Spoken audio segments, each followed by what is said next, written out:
Hi everyone, আপনাদের সকলকে আমার চ্যানেলে স্বাগত জানাই। আজকে আপনাদের একটি গুরুত্বপূর্ণ আপডেট দেব।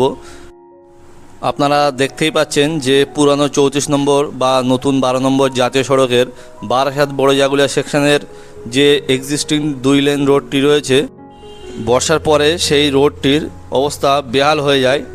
বর্তমানে সেই 2 লেন রোডটিকে পুনরায় মেরামত করা হচ্ছে। আপনারা দেখতেই পাচ্ছেন যে এই রোডে যেসব ছোট বড় গর্তগুলি হয়ে গেছিল, সেই গর্তগুলির মধ্যে পিচ দিয়ে রোলিং করে দেওয়া হচ্ছে। এই 34 নম্বর জাতীয় সড়কটি হচ্ছে উত্তরবঙ্গে যাওয়ার একমাত্র প্রধান রাস্তা এবং সেটির এই বেহাল দশা হওয়ার কারণে নিত্যদিনের মানুষের যাতায়াতে অনেকটাই অসুবিধা হয়। তো এখন একটি স্বস্তির খবর যে রাস্তা পুনরায় ঠিক করা হচ্ছে। বন্ধুরা, এরকম শর্ট আপডেট পেতে চ্যানেলটিকে এক্ষুনি সাবস্ক্রাইব করে পাশে থাকুন। ধন্যবাদ।